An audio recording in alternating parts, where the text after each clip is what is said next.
So hello everybody, my name is Caleb Hutchins. I'm an instructional designer in the e-learning department at the Community Colleges of Spokane.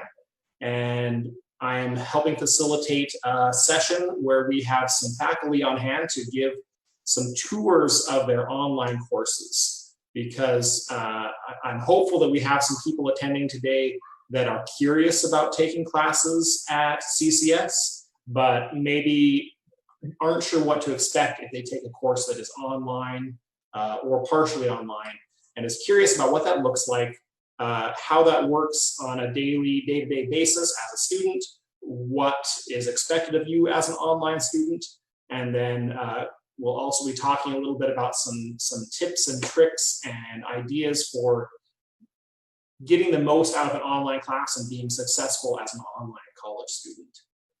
So we'll go ahead and start with Professor Ursula Heflick. And Ursula, if you would like to share your screen and say hello, and I'll turn it all over to you. Oh, before we get started, there is a Q&A button at the bottom of your Zoom meeting, and anybody in attendance that has any questions, feel free to type those questions into the Q&A. They will not be visible to the public. They'll just be visible to me, and I will ask those questions to the presenters as we have time. So hopefully if any questions come up, we will get those answered. Okay, Ursula, please take it away. All right, I just tried to share the screen and it tells me it's disabled. Oh, let's see here, one moment. Okay, are you able now? Let's see. Yep, looks like it. Excellent. Perfect. Excellent. Cool. So I'm going to take about 10 minutes. I'll try to stay on track. Okay, so as Caleb just said, I'm Ursula Heflick, and I am faculty in the Integrated Community Services program. That is one of the career technical programs at SFCC, and we prepare students to become social service providers, and then if they want to continue, get a bachelor's, master's, PhD, to become a social workers, mental health counselors, you name it. The class I chose to introduce you to is one I'm working on right now for fall 2020. And it's one of the beginning classes. It's called Introduction to Gerontology. Gerontology is the science of aging, not physical aging, but basically social and psychological aging.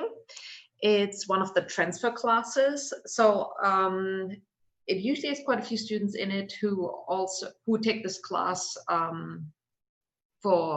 a transfer elective. Okay, so the way my classes are all set up is this here is the homepage. It presents to students all the modules/weeks. The modules kind of correspond with 1 week, but sometimes not perfectly for whatever reason. And in the fall, for instance, it's an issue with because fall has Thanksgiving in it anyhow. So here you can see the subject matter that we cover in this class. And I ask students to just click around. You cannot break anything in these online classes. That would require quite a bit of hacking skill, I think. To just click either on the pictures or the titles underneath, or click on anything here on the left side of the screen, and it will lead you somewhere you didn't expect or where you wanted to go. But I'll show you. Here, for instance, the start here picture, the one, leads you to an introductory module, and that module introduces you to what is expected in the class. Let's see, when you click on next, it gives you online student success tips and so on. And there's also actually a quiz in all of my classes that tests on whether you've gone through the start here module and through the syllabus, so that I know right to begin with you're oriented to the class. So let me go back. So you can click on these tiles, for instance, or just go to modules. And let me see. I'll go to one specific module to show you a typical assignment. So here is the Start Here module. And then module 2 is Perspectives on Aging. All my modules have a discovery page that students ask students to read certain things, to watch video clips, and then we have discussions about them, quizzes, you name it. I won't go into this page, but I'll go to another one further down to show you an example of an assignment. Okay, so here, this is the Working with Older Adults discovery page. Quite a few students who are in this program want to work with older adults. Older adults actually define people 65 and older. And here, there are some recorded lectures of mine. Then also just sometimes entire movies or videos from CNN, as you can see here, with examples of how other countries handle aging. Then here are Washington administrative codes on what needs to be in place in a good assisted living facility or in a skilled nursing facility in residential homes. And then let me go to this assignment. One more. Okay. Since in a career technical program, you're prepped, or you get prepared to basically hit the ground running after 2 years to be, for instance, a social services coordinator in a facility or in an agency. I put this real life scenario in here as an assignment. I am telling students, hey, you are the recreation director in an assisted living facility, and I'll zoom in a little bit, actually, might be easier to see then. You have to create the activities calendar for the month. There are 70 people in your facility. Your budget is $15 a month, gas excluded, that's extra, that's a different budget. And I want you to put together the activities, the list of activities for the month. I gave directions. I also tell people, make sure you check the Washington administrative codes.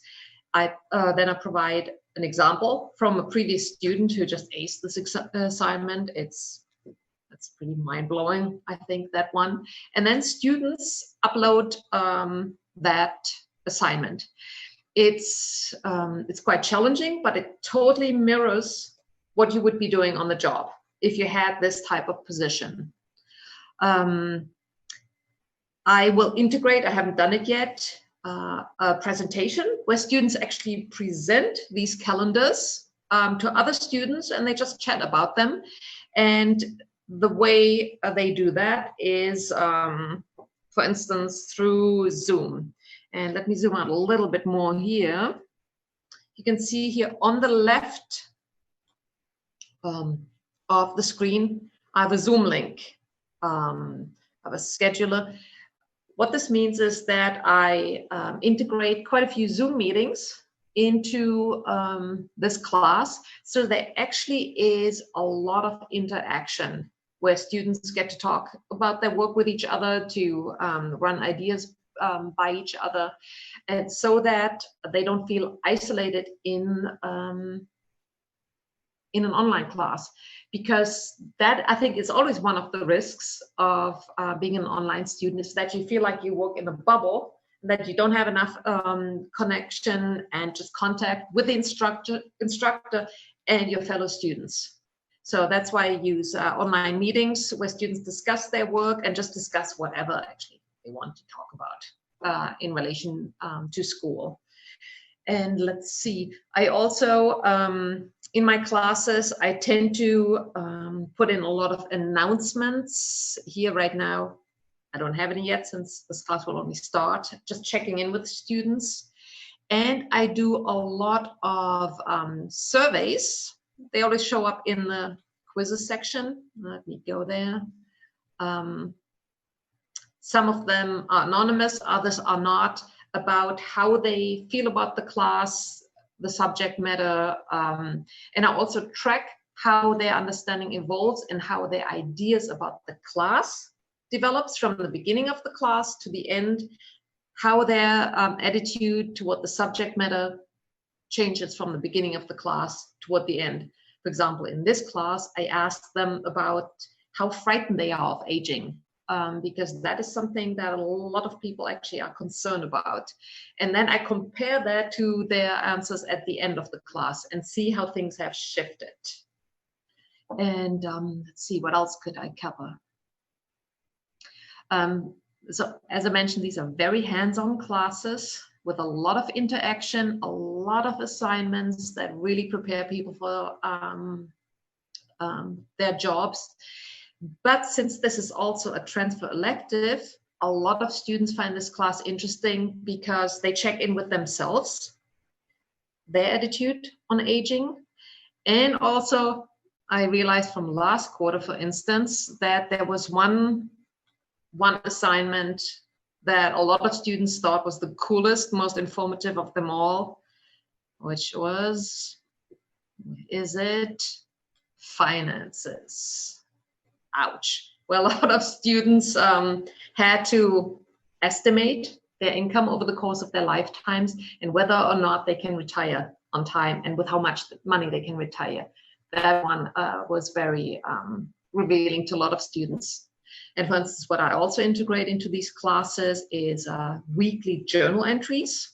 And nothing, you don't talk about, I don't know, your deepest feelings, but how you feel about the subject matter that was discussed that week.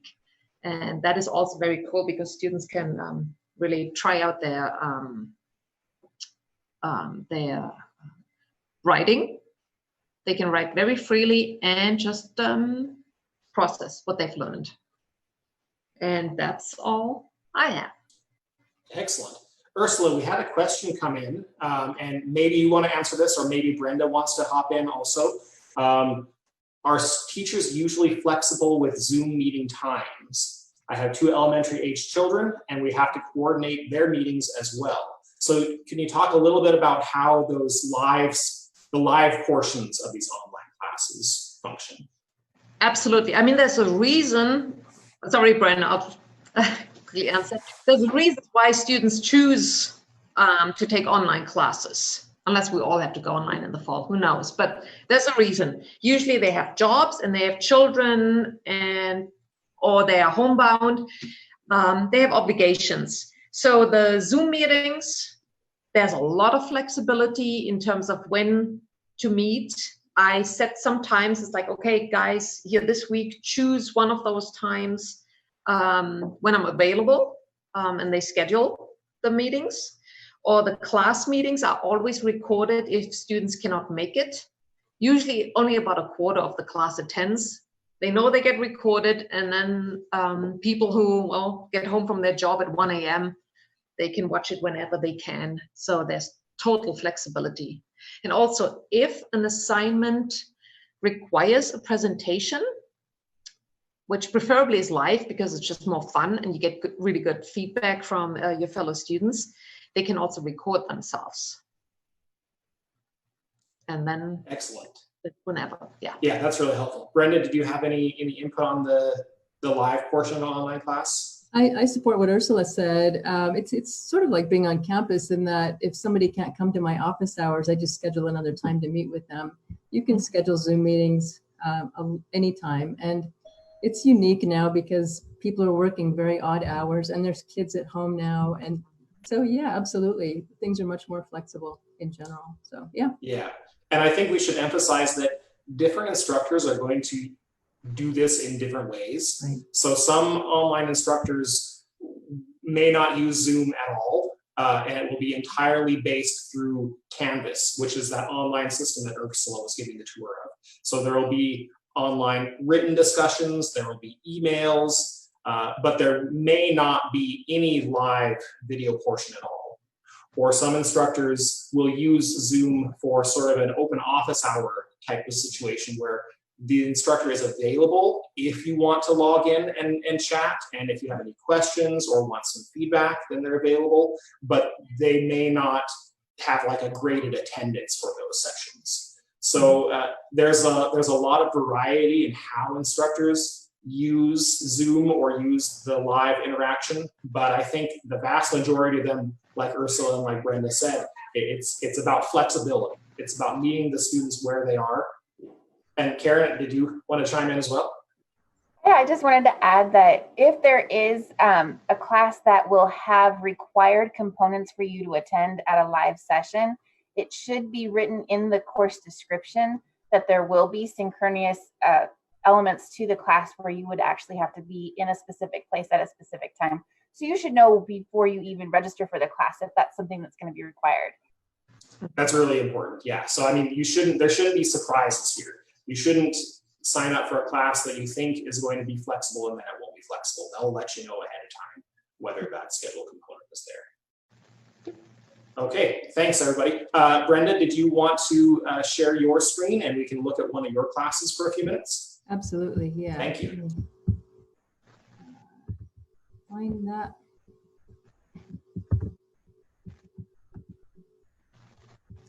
Okay.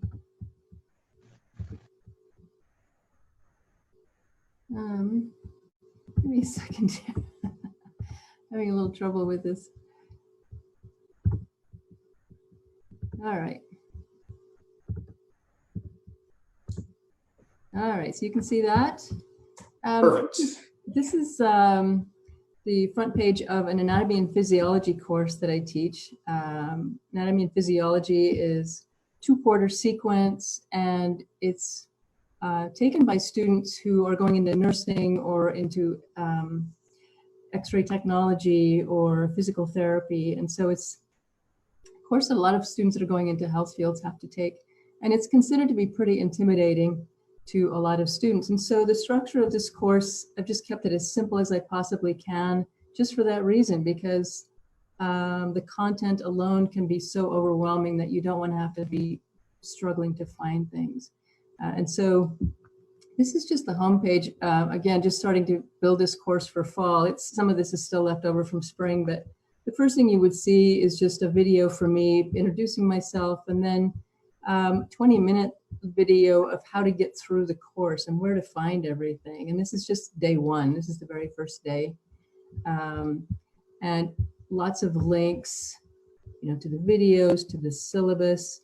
There's also an outline that I post every week that walks you through, this is what you need to accomplish this week. These are when the due dates are. So one of those will show up every week.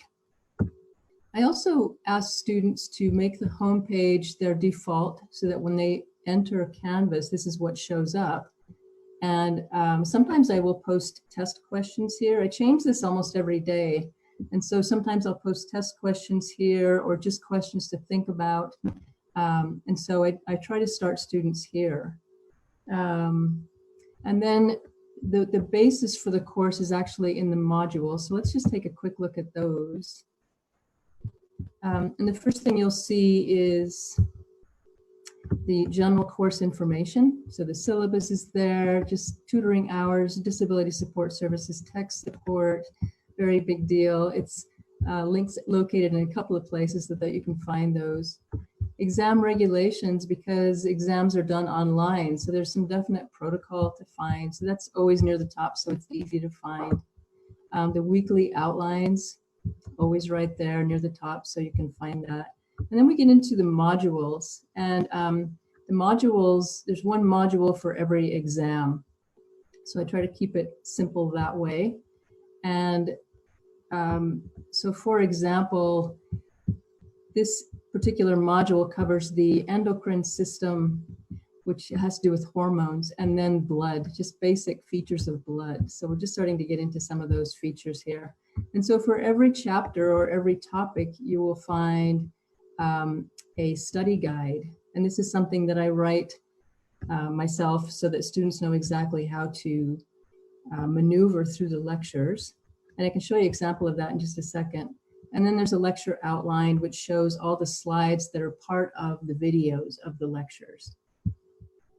Scrolling down, you would see the actual lecture video.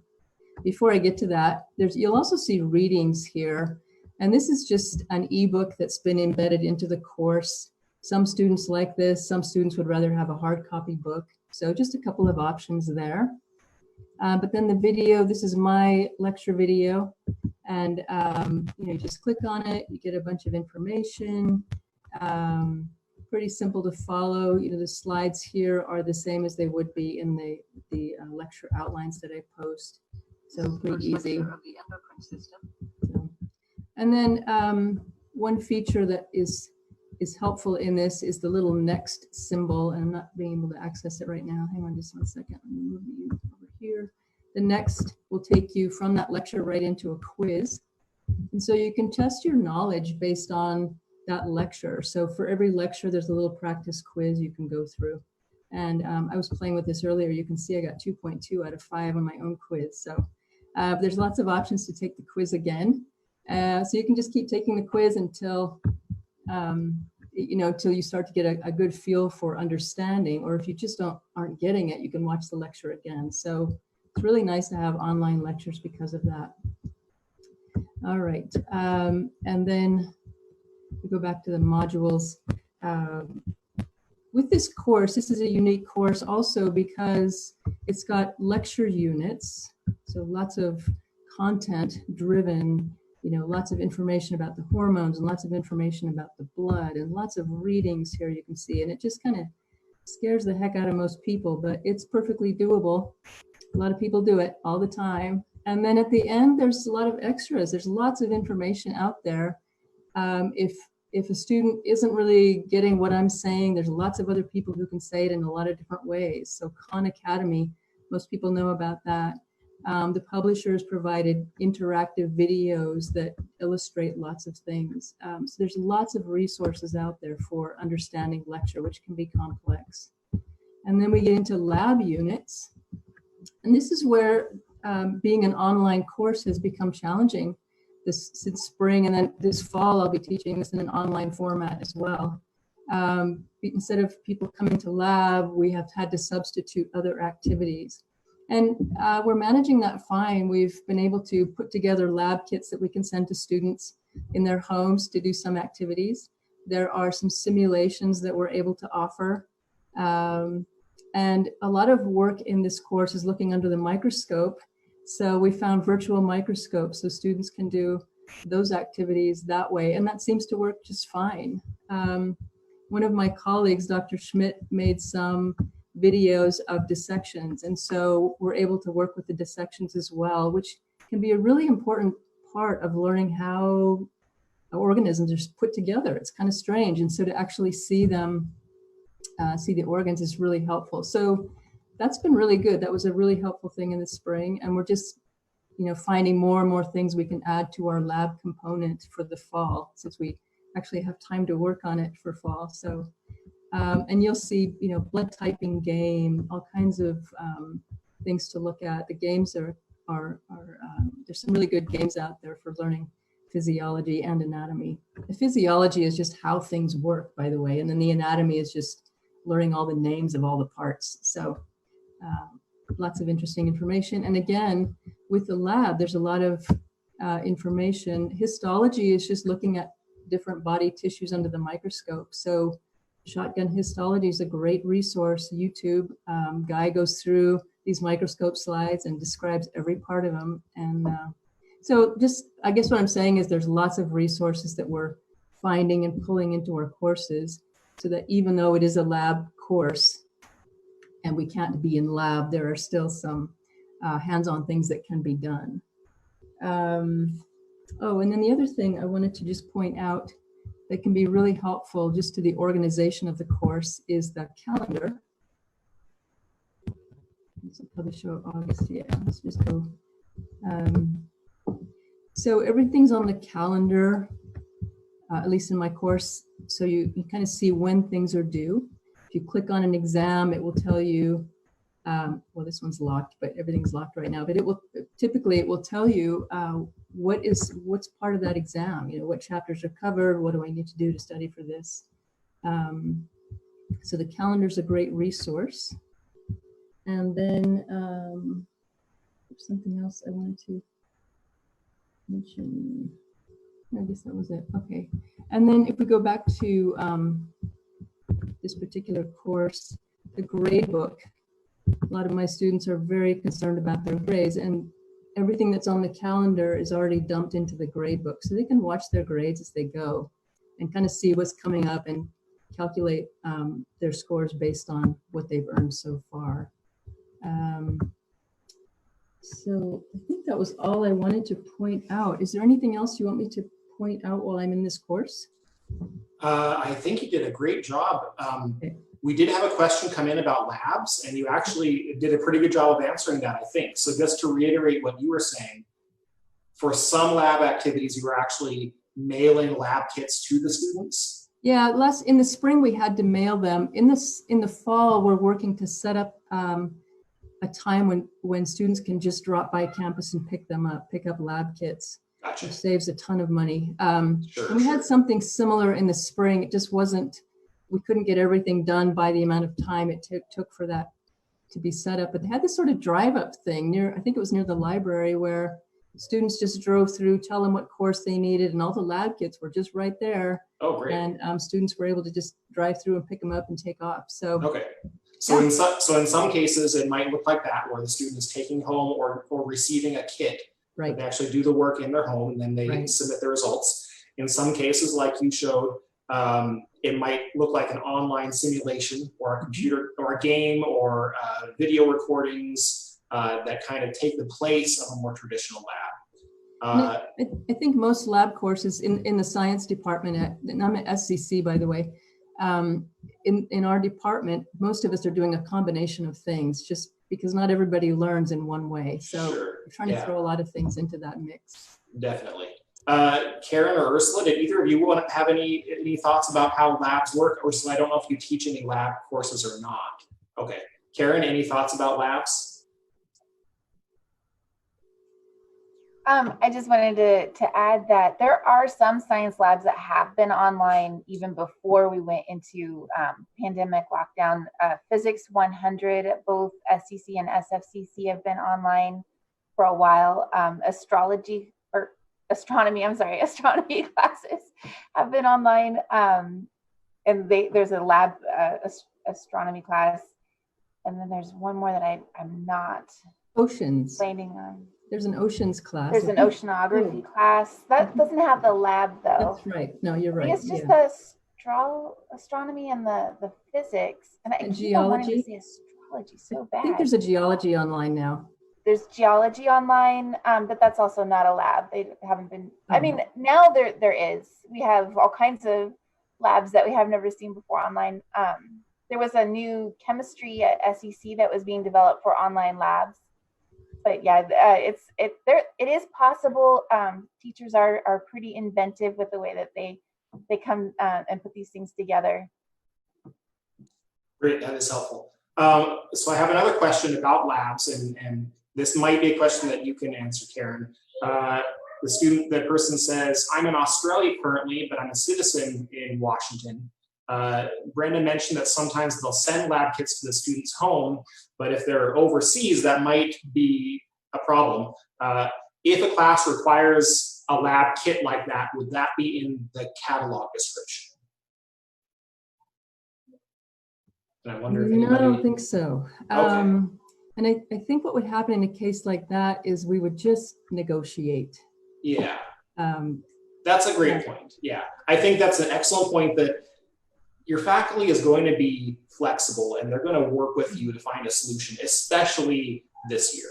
I mean, their faculty are always invested in helping students be successful, but especially right now, that flexibility is key. So I think that in an unusual situation like that, the important thing would be to contact the instructor early, probably via email, and explain the situation and ask them, how can we find a workable solution for this? And I guarantee you the instructor is going to be happy to work with you to figure out the best possible solution for your situation. So I have another question here. Is the gradebook in Canvas updated or upgraded from what was in the spring? So probably, sorry, you might be hearing my kid in the background. I also have a kid who's at home right now.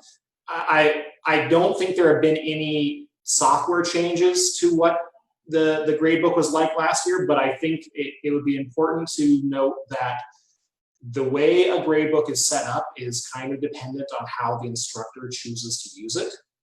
So there is going to be some variation in how that gradebook looks depending on how the instructor has it set up. I would also say that there were a lot of courses during the spring semester that were not planned on being an online class. They were originally designed and set up to be face-to-face, and then we all got the call saying, nope, we're going online, we can't have students on campus, it's not safe, do the best you can. And that's what happened, is a lot of those instructors did the best they could under very short time limits to get those things up and running. So some of what happened during the spring semester was not ideal, was not perfect. So if you are in a situation where you're a little confused about what's going on in one of those classes, it's important to talk to the instructor and to talk to our student success coaches, which is where Karen will jump in just a second. And they will help get you through those things. But this fall quarter, obviously there's more lead time into this. We've been working very closely with a lot of instructors to get things up and running and ready for the fall quarter. So I'm hopeful that fall is going to go much more smoothly than maybe some courses in the spring did. But that's one of the reasons we're doing this session.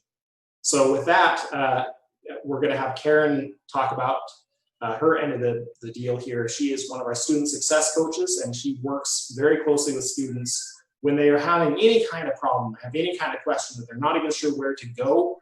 Karen and her team are the people you go to first. So Karen, please take it away. Yeah, thank you.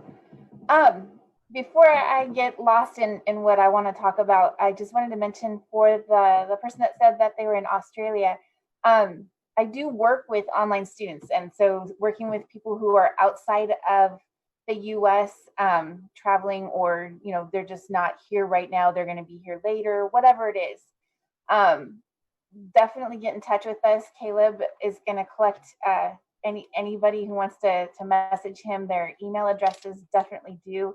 He'll get those email addresses to me and my other student success coaches, and we'll be sure that we'll be in touch. Been working with people a long time on problem solving the issues that come up with not being in Spokane or proximity to Spokane, or even in the country, where that always adds just that extra element. Finding proctors for exams in countries that speak a different language than English, things like that. So definitely keep us in mind if you do hit any kind of brick walls. We're excellent problem solvers. So I'm going to share my screen, and I've got just a little slideshow that I use to help keep myself on track, keep my talking points somewhat organized.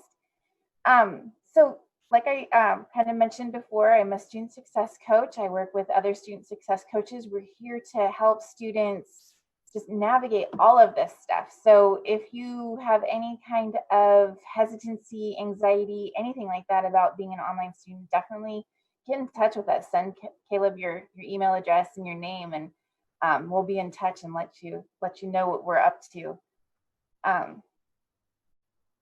What I would like to talk about here is things that you can do to help yourself be ready to go when it's time to start your online classes, things that help make this transition to all online a little bit smoother.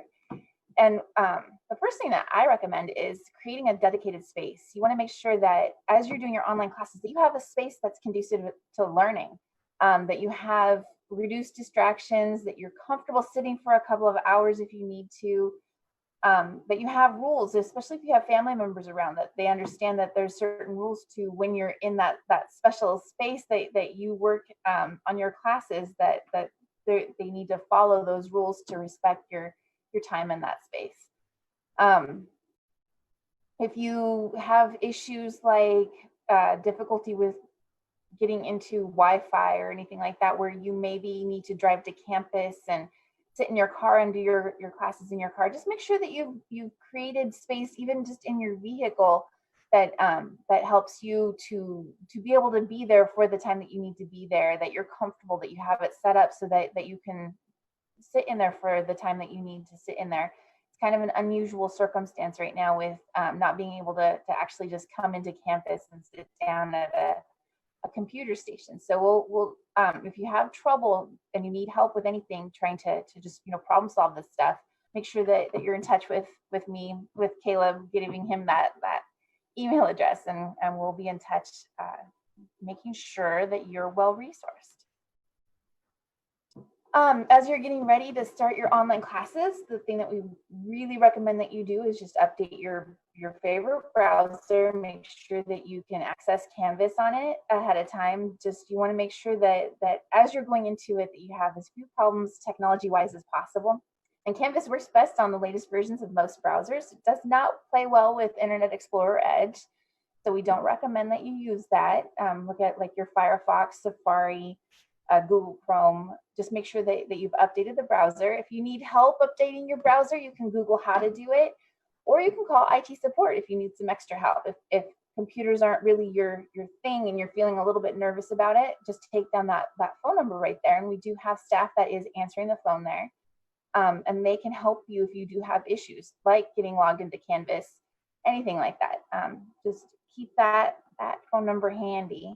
I'll give you a minute to write that down. And then also, if you get in touch with Caleb with that email address and he gets that to us, and you're working with a student success coach, we can help with just basic stuff as far as getting into Canvas, with getting comfortable with Canvas, things like that. We do Canvas orientations at the start of the quarter, and we'll have those posted in Canvas a couple days before the start of classes, and then the first couple of days of classes. So if you're nervous about that at all, be looking out for that. One other thing that we want you to do is plan your schedule and stay organized, making sure that you're setting aside time each day for your classes, that you are keeping your classes separate, especially at first when everything is new and it's easy to confuse your classes with each other, especially if you're taking multiple online classes. Orient yourself to those classes separately. Give yourself dedicated time just to that class, and then move on to the next one. You can use tools like apps, software, anything you can think of really, but there are a lot of amazing apps out there. Just search your App Store or your Google Play and look for apps, like type in stay organized, stay scheduled, school planner, things like that. Try to come up with your own search terms, and they're already rated in there. So I think that that's probably the best way to find things that are going to work well. If you are more of a handwritten person, you can find schedules, planners, calendars, even a whiteboard and colorful pens, do some color coding or whatever. Do what you need to do in a way that you're staying on top of your assignments, that you're always aware of what's coming up next, that you're the one that is responsible for keeping yourself on task. And sometimes the tools that you can use are really there just for this purpose. So get creative with it. And then lastly, we just want to say that we want you to send that email address to Caleb. We have these groups that we run in Canvas where we provide resources and access to your coach. We have phone numbers that you can actually call. So if you're more of a phone person rather than an email person, we all have phone numbers you can call and reach us. A little bit more convenient maybe than trying to get a hold of people in those big on-campus offices to just even figure out if you need to try to get a hold of them. We can help out with things like that. So keep us in mind. Use us as much or as little as you want. We're not here to get into your business or try to make you do anything you don't want to do. We're just here to try to make your experience go as smooth as possible. So go ahead and message that email address over to Caleb. Let him know your name so that when we talk to you, we know what to call you, and we'll talk to you soon. Awesome. Thank you, Karen. I had another question come in, and I'm not sure who can best answer this one. If the campus does reopen soon, will all the campus we register for remain fully online, or will we need to go into campus at that point?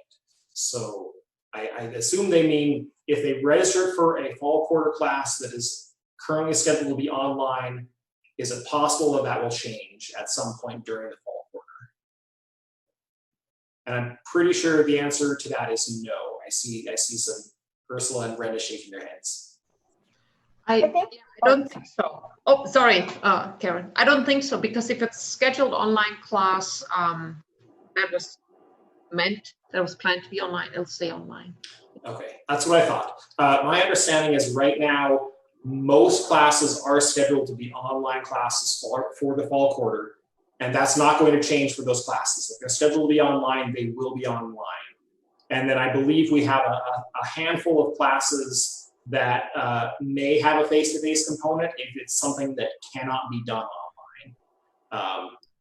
And that part could change depending on how things go this fall. So it is possible that a class that does have a face-to-face component may have to transition to online later in the quarter, but not the other way around. If it's scheduled to be online, it'll stay online. I think what you want to watch for as you're getting registered in your classes are things like if the class has posted days and times, if it doesn't post itself like other online classes. Most online classes will say that the instruction mode is online, and then it'll say something like TBA for the dates and times, or something less obvious. Like it won't have a set day and time.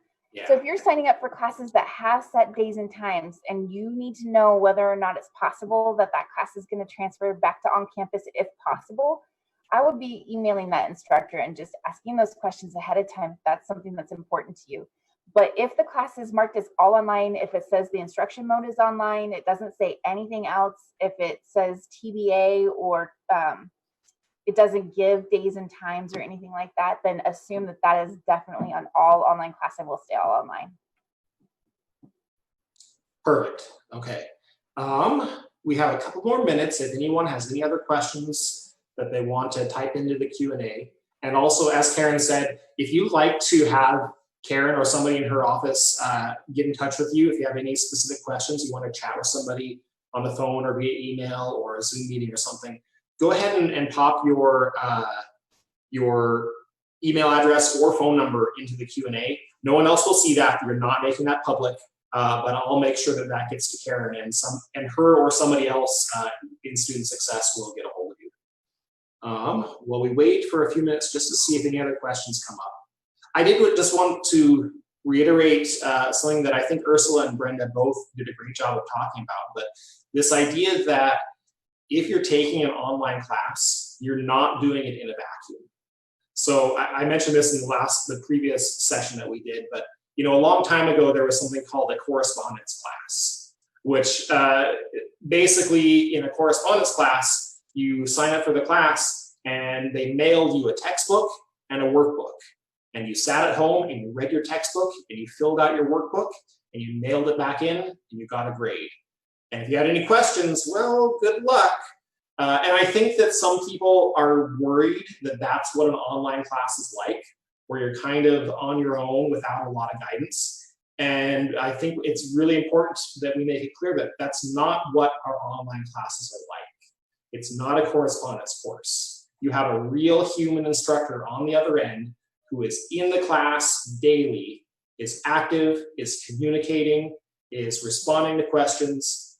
You're also usually going to be interacting with your peers, your classmates in the class. So there's going to be online discussions. There might be a live video component where you're going to be doing a video discussion, or it might be a written discussion, or it might be both.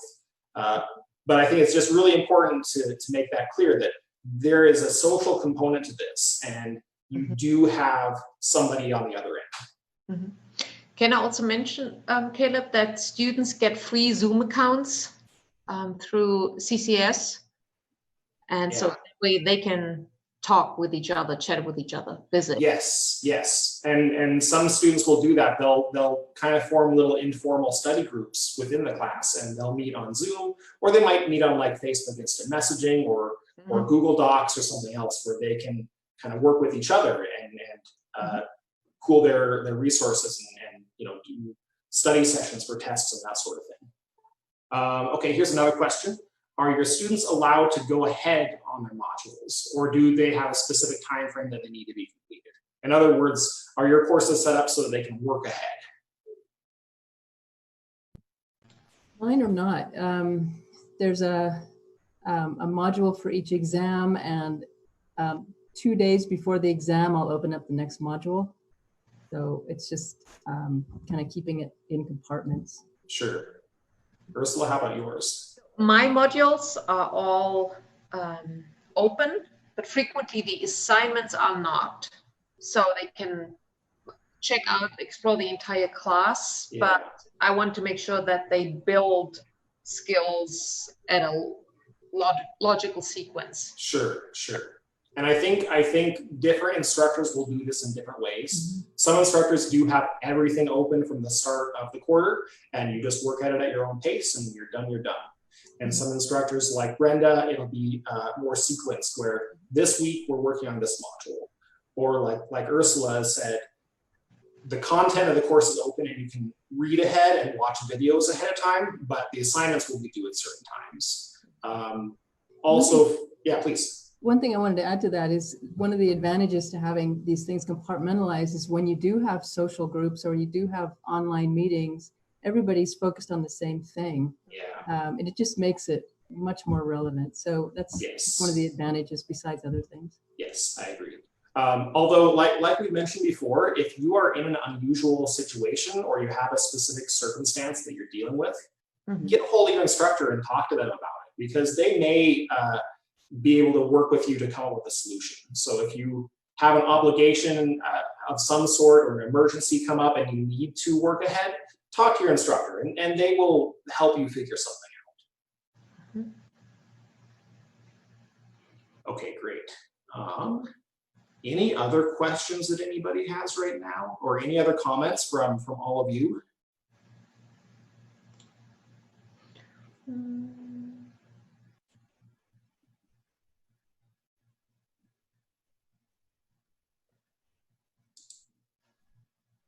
I don't know, maybe just that I think that online classes have come a long way through technology, and just instructors also learning how to use the technology and not letting this be a barrier to being with students and really teaching. Yeah, they've changed a lot. Yes, I think so. I agree. Yeah. So I'm gonna hang out here for a little bit longer in case any other questions come up. So we'll just give a few more minutes. Brenda, did you have to disappear for another obligation, or are you good? No, I figured that out. So okay, great. Is there anything else we're missing while we wait in case anyone else has any last minute questions? Or maybe that peer tutoring and IT help students who sometimes run into technological issues. And so there's always a solution when a student cannot figure out, for instance, how to submit an assignment. Let's say, even if you waited until the last minute to submit it, you can always just send an email and say, I don't know, it didn't work. Yeah. There's a lot of technological issues. I mean, that's critical for anything with an online class. It's important that as the student, you communicate with your instructor. Anytime you have a question or a problem, seek out help, because everybody at the community colleges of Spokane are here to help you be successful. Nobody is trying to hold you back or trying to prevent you from getting there. If there's a problem, we can help you solve it if we know that there's a problem.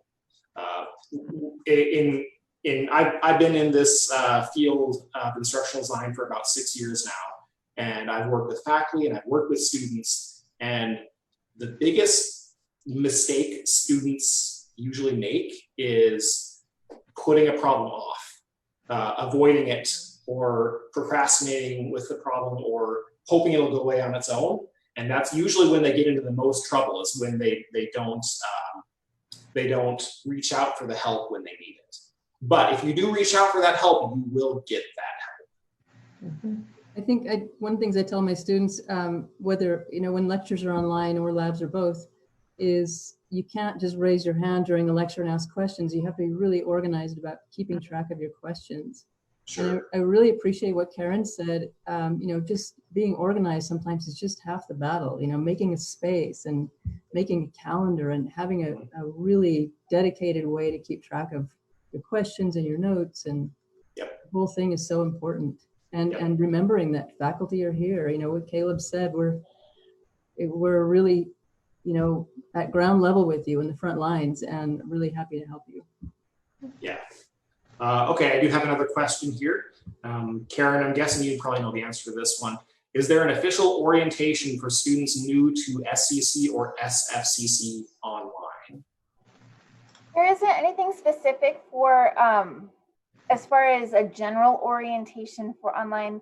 They do the new student orientations, but if you've attended college before coming and transferring in, you may not be automatically invited to that. So definitely inquire at admissions if that's something that you're interested in doing. Those are all online at both SCC and SFCC right now.